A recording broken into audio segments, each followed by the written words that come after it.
चल रहे थे। तो आज का जो दूसरा सवाल है वो जो है उसमें हम बहुपदों का योगफल तथा बहुपदों का गुणनफल के बारे में सीखेंगे, जो इसके पहले एक क्वेश्चन हम बता चुके हैं और आज है दूसरा सवाल। ठीक है, तो आइए देखते हैं इसको कैसे हल करेंगे। इसमें जो बहुपद दिया हुआ है आपके सामने, तो यहाँ पर दिया है 4x² - 4x + 1। तो इस पूरे बहुपद को आपको पहले इसके फैक्टर निकालने होते हैं। फैक्टर मतलब कि उसके गुणनखंड। ठीक है, तो गुणनखंड करने के लिए आपको क्या करना होता है, तो सबसे पहले आपको क्या करना पड़ता है, जो ये लास्ट ये नंबर होता है अचर पद और ये इधर चर, यानी इस नंबर यहाँ पर भी जो अंक होगा और यहाँ पर जो अंक होगा, इन दोनों अंकों को आपस में क्या करेंगे, मल्टीप्लाई करेंगे और उसके बाद गुणा, उसका घटाना या जोड़। ठीक है, देखिए तो सबसे पहले क्या करते हैं, ये नंबर और ये नंबर आपस में करते हैं इसकी गुणा। तो हमें 4 करना 4, यानी कि यहाँ पर 4 अंक आ रहा है। अब 4 अंक जो आ रहा है, तो 4 अंकों में 2 रूल होता है। पहला होता है ये कि यहाँ पर जो नंबर दिया, जैसे यहाँ पर 4 दिया, तो हमें क्या करना है कि गुणा करने पर जो है 1 आए और जोड़ने या घटाने पर 4 आना चाहिए। दोबारा समझें, यानी गुणा करने पर क्या आना चाहिए, सॉरी यहाँ पर 4 है और एक ये है, तो 4 करना 4, यानी गुणा करने पर भी 4 आना चाहिए और जोड़ने या घटाने पर भी 4 आना चाहिए। ठीक है, तो यहाँ पर आपके सामने 4 आया है, तो हम सबसे पहले क्या करते हैं, अगर 2 और 2 की गुणा कर देते हैं तो क्या मिलता है, 4 मिलता है ना। 2 की गुणा करेंगे और 2 और +2 अगर हम जोड़ देते हैं तो हमारे पास 4 आ जाता है, क्योंकि गुणा करने पर भी 4 आना चाहिए और जोड़ने या घटाने पर भी 4 आना चाहिए। दोनों कंडीशन में यही होना है। तो इसलिए यहाँ पर ये जो 2 + 2 है, ये हम जो है फैक्टर में यूज करेंगे। ठीक है, तो देखिए 4s² - 2 - 2 और s + 1। अब देखिए यहाँ पर हमने, यहाँ तो प्लस था पर यहाँ माइनस क्यों हुआ है ना। यहाँ प्लस था, 2 को जोड़ेंगे 4 होगा, पर यहाँ माइनस क्यों आया है, वो इसलिए कि यहाँ पर माइनस है और ये माइनस, तो माइनस के अगर मल्टीप्लाई करेंगे तो प्लस हो जाता है, तो माइनस प्लस, तो 2 4 हो जाएगा और 2 की गुणा करेंगे तो भी 4 होगा, 2 दूना 4 है ना। तो इस तरीके से यहाँ पे हम, अब यहाँ पर क्या होता है, देखिए ये ब्रैकेट लगा हुआ है और यहाँ पर दिया है s, तो s जो है इस पूरे ब्रैकेट के अंदर वाले जो नंबर हैं इन सभी के मल्टीप्लाई में है। तो सबसे पहले क्या होता है कि यहाँ पर बच्चों ये जो संख्या है, ठीक है, पहली, तो इसको पहले s से गुणा करेंगे। ठीक है, तो s और 2 की गुणा करेंगे। 2 यहाँ पर काहे में है, प्लस में है, तो 2s, तो यहाँ पर होगा 2s। ठीक, आप इसको स्मॉल या कैपिटल लिख सकते हैं, कोई दिक्कत नहीं। उसके बाद यहाँ पर क्या है, माइनस है, तो हमने माइनस को राइट कर लिया। अब ये जो 2 है इसकी और इसकी क्या करेंगे, फिर गुणा करेंगे, तो 2 और s, तो क्या होगा 2s। और यहाँ पर जो ये नंबर है इसको ऐसे दे देंगे प्लस। अब यहाँ पे 2 पार्ट बन गए, एक ये पार्ट हो गया, एक ये पार्ट हो गया। अब दोनों में कॉमन नंबर ले लेंगे। देखिए कॉमन नंबर का मतलब होता है, जैसे कॉमन प्लेयर होता है ना टीम में, तो मतलब एक टीम ए में भी खेलता है और टीम बी में भी खेलता है। सेम चीज़ इसमें भी होता है, जो नंबर होते हैं, कॉमन नंबर का मतलब जो इधर नंबर मिल जाए और इधर मिल जाए, उसी नंबर को हम कॉमन लेंगे, वो भी इक्वल में। तो यहाँ पर 4 है, यहाँ 2 है और s यहाँ पर भी है, s यहाँ पर भी है, तो ये 2 दे सकता है क्योंकि इसके पास 2 से ज़्यादा नंबर है नहीं। तो यहाँ पर लेंगे 2s, तो 2 दूना 4 हो जाएगा, s माइनस, यहाँ पर 2 चला ही गया, s भी चला गया, तो कुछ नहीं बचा। 2s कॉमन लिया तो इसमें से भी चला गया, इसमें भी चला गया, तो यहाँ 2s चला गया तो 2s बचा, यानी कि 4s² है। यहाँ पर 1 ही है, तो जब ये इसमें चला गया तो बचा क्या, कुछ नहीं। जब कुछ नहीं बचेगा तो हम क्या लिखेंगे, 1, इस तरीके से। अब यहाँ पर देखिए कॉमन यहाँ पर भी लेना है, पर कंडीशन क्या है, इस नंबर में कॉमन और इस नंबर में कॉमन सेम नहीं है, ठीक है। यहाँ पर 2s है, यहाँ पर 1 है, तो यानी इसमें कॉमन नहीं है। जब कॉमन नहीं होता है तो हम क्या करते हैं, 1 मान लेते हैं, ठीक है। अब इसको सेम माइनस प्लस माइनस, जो नंबर इसमें आएगा वही इसमें आएगा, ठीक है, प्लस 1। अब 2s माइनस 1 और 2s माइनस 1, यानी कि 2 इसके खंड आ गए। अब हम इसको जो है शून्यांक याद कर लेते हैं। तो देखिए यहाँ पे 2s माइनस 1 इक्वल 0, तो 2s माइनस है तो इक्वल में आएगा तो प्लस का हो जाएगा। फिर s के मल्टीप्लाई में 2 है तो इसलिए s को रोक लेंगे, और मल्टीप्लाई में जो नंबर होता है, मतलब इधर जो संख्या गुणे में होती है ना, तो वो संख्या जो गुणे में होती है वो सामने वाली संख्या के बटे में लिखी जाती है, ठीक है। कैसे, जैसे यहाँ पर 2 गुणे s है, ये ऐसे लिखा हुआ है, इसका मतलब है 2 गुणे s है। तो गुणे का जो मान होता है सामने वाली संख्या के बटे में लिखा जाता है। तो यहाँ पर 1 था तो नीचे 2 आ गया, तो s इक्वल 1/2 हो गया। नेक्स्ट क्या है, सेम नंबर वही है, 2s माइनस 1 इक्वल 0, तो 2s इक्वल 1, यहाँ पर s फिर रोक देंगे और 1 और 2 यहाँ पर मल्टीप्लाई, यानी कि अपान में हो जाएगा। तो 1/2, यानी 2 शून्यांक हो गए, कितने हो गए, शून्यांक हो गए, शून्यांक बराबर 1/2 कामा 1/2। तो इस तरीके से इसके 2 शून्यांक जो है निकलते हैं। तो हम लोग जो है अब शून्यांक निकाल लिए हैं। अब इसके बाद में शून्यांकों का योगफल और गुणनफल, यानी कि उस सत्यता की जांच की जाएगी, उनके दोनों के संबंध क्या है, ठीक है, संबंधों की। तो सभी स्टूडेंट इसको राइट कर लें। तो देखिए बच्चों, सत्यता की जांच के लिए आपको क्या करना होगा कि जो बहुपद जिसके हमने अभी जो मतलब कि गुणनखंड किए थे, यानी जिसे शून्यांक निकाले थे, उसी बहुपद से अब आपको क्या करना होगा, जैसे जो इसमें 1 2 3 यानी 3 पद हैं, तो जो पहला पद होता है इसको a कहा जाता है, यानी a बराबर इसमें क्या है 4 है। उसके बाद में फिर ये b है तो इसको b कहेंगे, तो b बराबर है -4। उसके बाद में ये c है लास्ट वाला, ये अचर पद है, ये दोनों चर पद हैं, ये अचर पद है, तो c इक्वल 1। तो इस तरीके से जब भी शून्यांक के जो मतलब कि योगफल और गुणनफल जब भी हम निकालेंगे तो सबसे पहले आपको ये करना होगा, यानी कि उसके जो बहुपद दिया होता है उसी से हम a b c a इसकी वैल्यू निकालते हैं, उसके बाद में फिर मान रखते हैं। अब देखिए लिखे यहाँ पे शून्यांकों का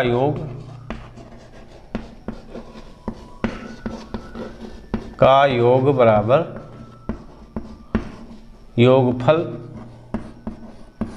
बराबर अल्फा प्लस बीटा, ठीक है, अल्फा प्लस बीटा।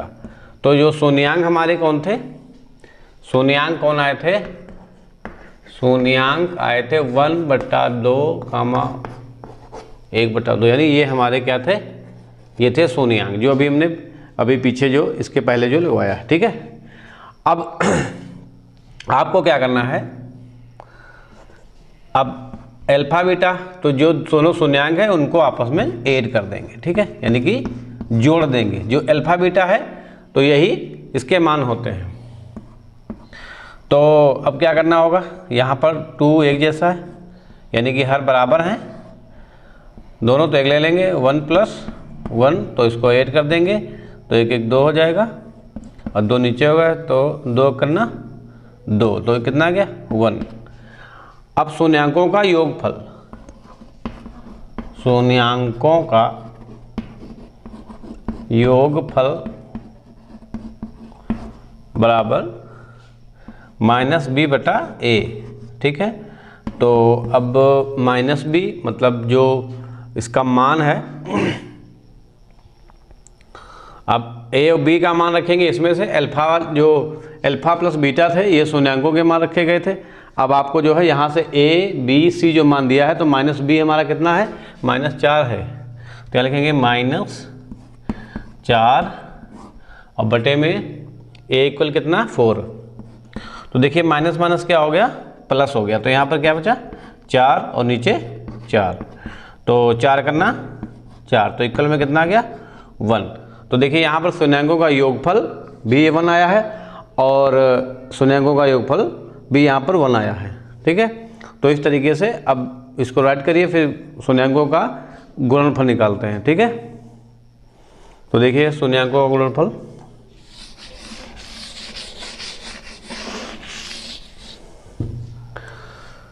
शून्यांकों का गुणनफल,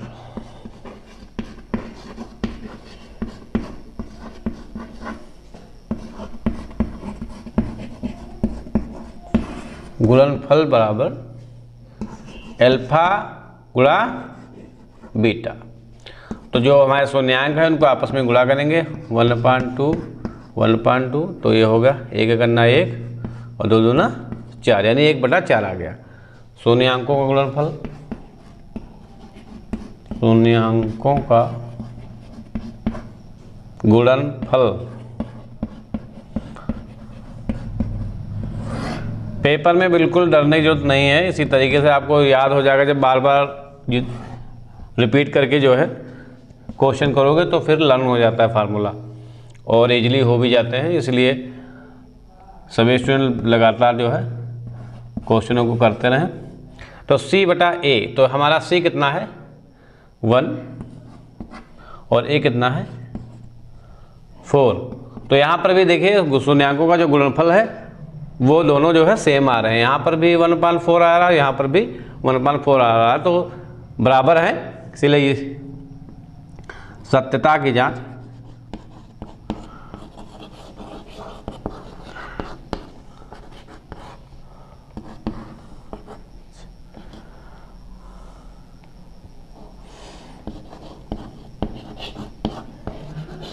करनी थी। ठीक है, इस तरीके से शून्यांकों का गुणनफल और शून्यांकों का जो योगफल है वो हम इसी तरह इजीली जो है निकालते हैं। तीसरा सवाल देखिए, दिया है 6x² - 3 - 7x।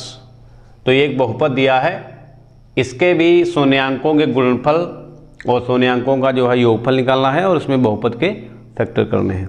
तो देखिए कैसे इसमें होता है, रूल सब में लगेगा, लेकिन देखिए थोड़ा यहाँ से कंफ्यूजन कर दिया गया सवाल में। क्या किया गया है, जो चर पद दूसरा था उसको आउट कर दिया है और अचर को अंदर किया है। तो आपको दिखने में भी लग रहा होगा कि थोड़ा सा अजीब है ना। तो यहाँ पर क्या लिखेंगे, आपको क्या करना है, इसको ईजिली कर लीजिए 6x²। अब ये जो पद है ये पहले होता है, यानी 2 चर होते हैं, तो यहाँ पर आपको ये पूरा का पूरा उठाना है माइनस सहित, यानी ये पूरा का पूरा जो पद है ये यहाँ पर आ जाएगा, इस पद की जगह पर ये पद उठ के इसकी जगह पर आ जाएगा। ठीक है, बस हो गया। अब क्या करना है, फिर वही प्रोसीजर है, इस नंबर को और इस नंबर को आपस में करेंगे मल्टीप्लाई। तो 6 × 3, तो 6 तियाँ हो गया 18। अब 18 के ऐसे गुणनखंड करो जो जोड़ने घटाने पे 7 आना चाहिए और गुणा करने पर 18 आना चाहिए। तो 18 के ऐसे कोई फैक्टर करो। तो देखिए 18 किन किन जो 18 संख्या आया है ये किन किन नंबरों को आपस में मल्टीप्लाई करने पर 18 यानी हमें मिलता है। तो जैसे अगर हम बात करें 2 नाम 18 होता है, 6 तियाँ 18 होता है, 9 दूनी 18 होता है ना, और 9 करना 9 भी 18 करना 18 भी होता है।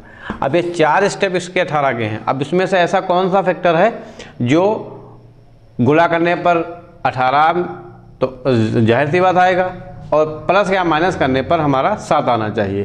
तो देखिए अगर 9 और 2 को जोड़ेंगे, 9 दूनी 18 होता है और 9 से अगर 2 घटा देंगे तो 7 बचेगा। तो ये सही आ रहा है। 6 से गुणा करेंगे 18 का, 6 में 3 जोड़ेंगे तो 9 हो जाएगा, 6 से 3 घटा देंगे तो 3 बचेगा। यहाँ पर ये तो सेम ही हो गए। तो आपका जो ये वाला फैक्टर है ये यहाँ पर वर्क करेगा। ठीक है, तो यहाँ पर आपको लिखना है 6x² माइनस और ये नंबर 2 और 9, ठीक है। हमने क्या बताया था, जो यहाँ पे सिंबल आपको अभी नहीं लगाना है, जो इसमें लगाना है चेक करना। देखिए माइनस है तो यहाँ प्लस होना चाहिए, ठीक है। तो यहाँ पर ये प्लस माइनस माइनस 9 से 2 जाएगा तो 7 बचेगा, और 9 और 2 की गुणा करेंगे तो 18 हो जाएगा, ठीक है। तो ये इरेज कर देते हैं, इसका नहीं मतलब है कुछ। अब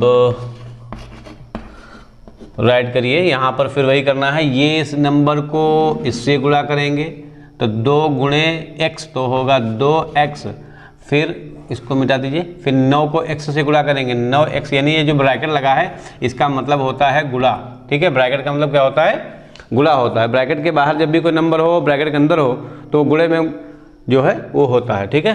तो यहाँ पर 9 और x की गुणा करेंगे तो ये होगा 9x और माइनस 3।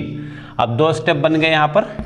अब फिर वही करना, कॉमन लेना, तो 6x² यहाँ है माइनस 2x², तो दोनों में x भी कॉमन है और 2 भी कॉमन है, तो यहाँ पर लेंगे 2x, तो 2 3 6 माइनस यहाँ से 2 चला गया, x इसमें चला गया, यहाँ कुछ नहीं बचा तो क्या लिखेंगे 1। देखिए 2x कॉमन लिया तो 2x इसमें से मिल ही गया, यहाँ से पूरा चला गया। जब यहाँ पर कुछ नहीं बचा, जब कुछ नहीं बचा तो हम जब कोई नंबर नहीं बचा तो वहाँ पर 1 मान लेते हैं, ठीक है। तो 1 मान लिया, और प्लस इन दोनों में हमें कॉमन मिल रहा है 3, क्योंकि 3 3 9 होता, 3 करना 3। अब 3 3 9 हो गया, यहाँ पर तो कुछ बचा नहीं, तो जब बचा नहीं तो हम 1 मान लेते हैं, क्योंकि जो इसमें आएगा वो इसमें आएगा। तो 2x + 3 और 3x - 1, तो इस तरीके से ये इसके गुण यानी कि फैक्टर हो गए। अब आपको जो मान निकालना है तो यहाँ पर आप लिखिए 2x + 3 = 0, तो 2x प्लस का है तो इधर माइनस का होगा। अब यहाँ पर गुणे में 2 है तो x को आउट करेंगे तो यहाँ पर गुणे का मान नीचे वाली संख्या के बटे में चला जाता है, तो -3/2 एक ये हो गया। अब ये जो दूसरा है उसको राइट के लिए 3x - 1 = 0, तो 3x = 1, x के गुणे में 3 है तो इसीलिए यहाँ पर 1/3। तो हमारा शून्यांक क्या होंगे, शून्यांक बराबर हैं -3/2, 1/3। तो ये आपके 2 शून्यांक आ गए। अब शून्यांक आ चुके हैं, अब आपको जो है सत्यता की जांच करनी है।